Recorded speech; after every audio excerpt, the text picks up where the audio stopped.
भूतिया कहानी पहाड़ी हवेली का रहस्य। गांव के किनारे एक पुरानी वीरान हवेली खड़ी थी जिसे लोग पहाड़ी हवेली कहते थे।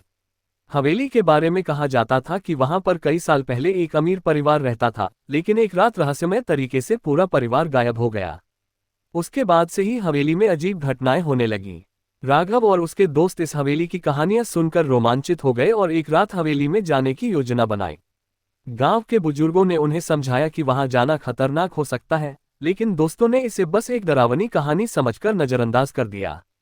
रात के समय चांद की हल्की रोशनी में चारों दोस्त हवेली में पहुंचे। हवेली का दरवाजा खुद ब खुद चरमराकर खुल गया। अंदर का माहौल भयानक था। दीवारों पर लगे पुराने चित्र, टूटी फूटी चीजें और हवेली के हर कोने से आती सर्द हवा। जब वे हवेली के सबसे पुराने कमरे में पहुंचे तो अचानक दरवाजा जोर से बंद हो गया। कमरे के अंदर एक पुराना झूला हिलने लगा, जैसे कोई अदृश्य शक्ति उसे चला रही हो। कमरे के कोने से हल्की सिसकियों की आवाजें आने लगीं। तभी एक पुरानी तस्वीर में से किसी ने जैसे राघव को देखा हो। वह तस्वीर अचानक जमीन पर गिर पड़ी और कमरे की दीवारों पर खून से कुछ लिखने लगा, यहां से चले जाओ वरना तुम्हारा भी वही अंजाम होगा।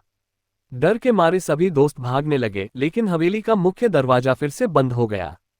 तभी राघव ने महसूस किया कि उसकी पीठ पर किसी ने ठंडी सांस ली है। जब उसने मुड़कर देखा तो एक औरत की सफेद साड़ी में लिपटी परछाई खड़ी थी। उसके चेहरे पर दर्द और बदला साफ झलक रहा था। राघव चिल्लाया और दरवाजा जोर से धक्का देकर खोलने लगा। किसी तरह सब दोस्त बाहर निकले और तेजी से भागे। गांव लौटते ही उन्होंने कसम खाई कि वे दोबारा कभी उस हवेली के पास नहीं जाएंगे।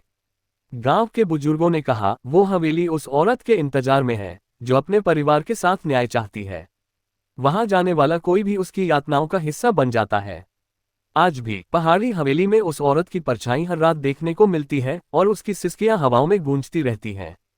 गांव के लोग अब भी उस हवेली के पास जाने से डरते हैं। क्या तुम कभी उस हवेली के पास जाने की हिम्मत करोगे?